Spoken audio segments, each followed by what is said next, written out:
Hi, scholars.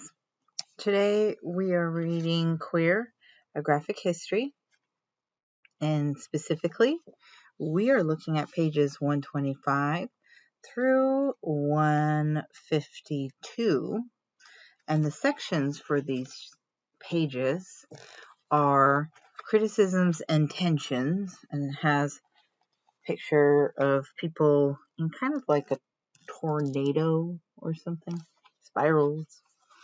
And then it ends on 152 with good queers and bad not queers with two people kissing.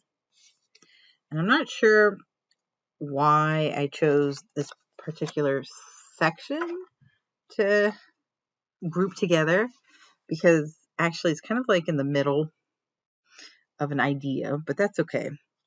So, I guess it is starting with a brand new idea or section, which is some of the major issues with queer theory. So, with any field of study, there is often criticisms that can surround them, because that's what makes academics so much fun. You get to debate with your colleagues and have differing viewpoints.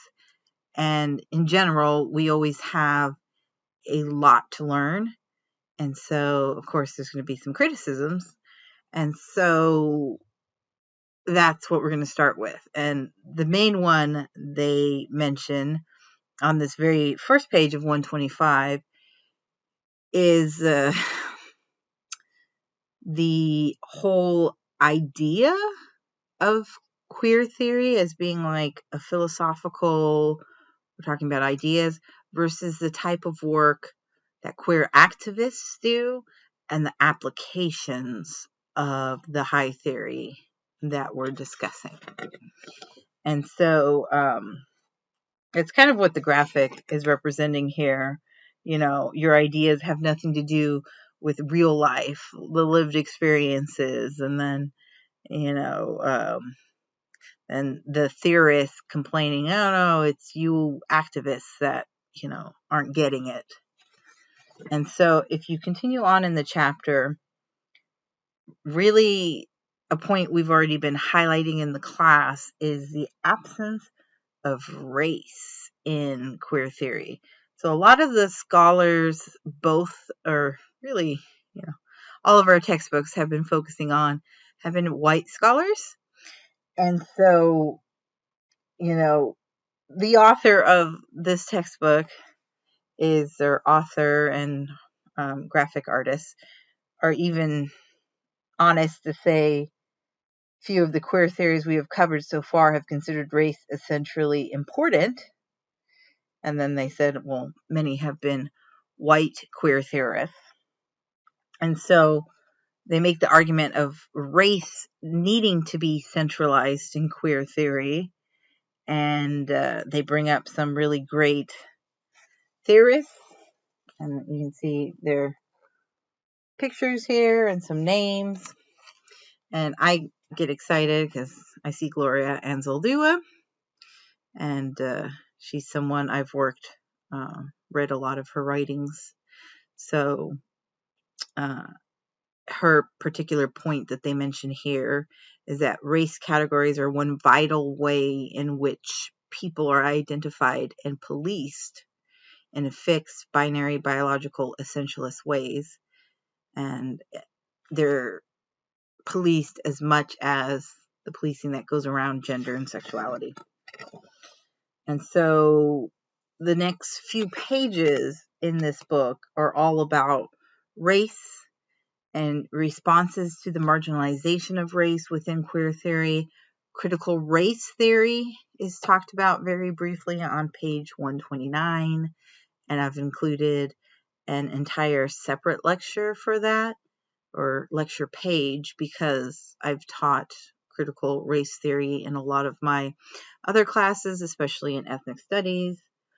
And then, some of the stereotypes associated with race, such as on page 128, the idea of Asian men stereotyped as feminine, Black men as being very hyper masculine, and Asian women stereotyped as innocent, whereas Black women are stereotyped as hypersexual.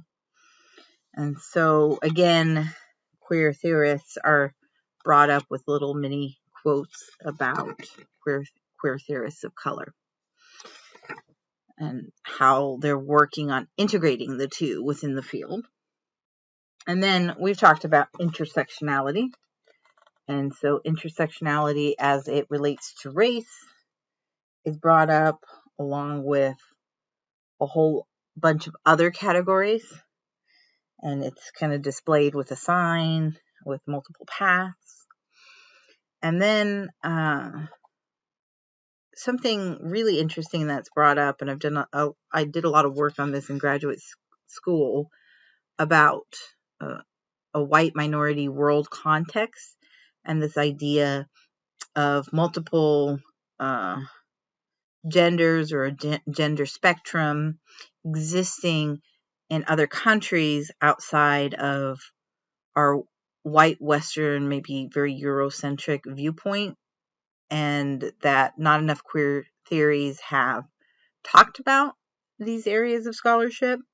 So you have like Tom and Dee's and Hedra's, and these are in other countries, different ways of being that are outside of a traditional heteronormative masculine, feminine, male, female binary. And so another criticism you can bring up about this textbook is that it very briefly touches upon all of these points. So if you wanted to learn more about them, you would have to do your own research. And there's some really good books that I could recommend if you're interested in some of these ideas. And of course, they bring in notions related to Buddhist philosophy, and that's on page 132. And then queer globalization and queer diasporas, which is also very fascinating, on page 133. And some of these key terms are italicized with their definitions that follow. We talked a little bit about strategic essentialism already in our Queer Theory Now book, and with Spivak is her name. And so it's also talked about on page 134 in the graphic history book. And so if you're looking in Queer Theory Now, it's under chapter 6 in the Theory Meets Identity section, specifically 146. Spivak argues strategic essentialism. So there's a connection again between these two textbooks, which I absolutely love when I see it. So another way to understand strategic essentialism. And then identity politics in general. So you can see the overlap between chapter 6 of Queer Theory Now and our graphic history textbook. We've talked a little bit about queer theories and queer studies and bisexual studies or bisexuality. And again, the erasure of bisexuality is brought up in this textbook starting on page 136. And that goes on through a little bit onto 138 before we get back to queer and feminism. But I think it's really important that bisexual scholarship and activism be recognized as very explicitly queer, especially in terms of how they navigate invisibility queerly. And that's talked a lot at the top of 137.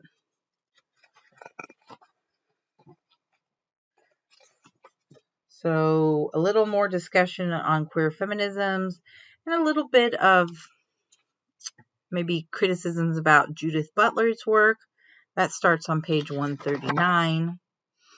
And specifically, her work has been used by TERFs, and this term has come up in the class, which is trans exclusionary radical feminists, TERFs. Judith Butler's work has been used to further their agenda of erasing or not giving credit or credence to the transgender community. And so in this textbook, they talk a little bit about that misreading of what Judith Butler was trying to talk about in their writing. And that's on page 141 and 142. And there's a really great quote from Butler on page 142, and specifically Butler arguing against any kind of feminist policing of trans lives. Butler does not support the way TERFs have been using their writing.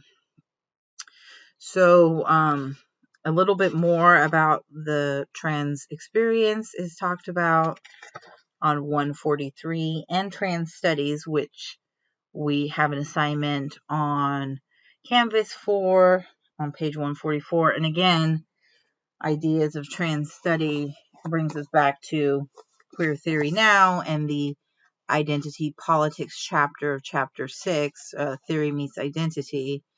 And it ends with non-binary and trans-normative or transgender studies. That starts on page 168.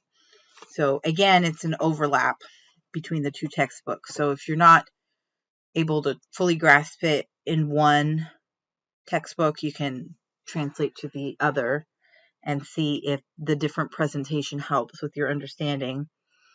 And so we're on page 144. We get into genderqueer and non-binary identities or ways of describing one's gender. That's on page 145. And then I think that, there's some good points brought up about classism, and that's on page 147, and lived experiences in general on page 148. I think it's really important that people be able to consider their lived realities outside of high theory.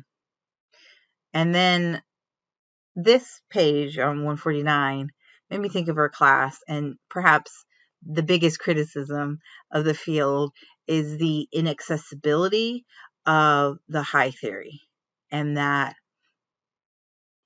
people say, well, it's too hard to understand, and yet the example they use in the textbook on 149 is that science fields aren't criticized in the same way for also using very hard to understand terms and ideologies, and yet queer theory is. And then I really, it kind of ends with a little bit on activism and being accessible into the writings of different theorists / activists, and a new binary in queer theory, which is queer, not queer binary, maps onto binaries of right, wrong, good and bad. This is on page 152. So this idea of queer theory itself falling into a binary of this is good query, this is bad queer theory. So I think we'll end there on page 152. If you have any questions, reach out via Canvas email. Thank you.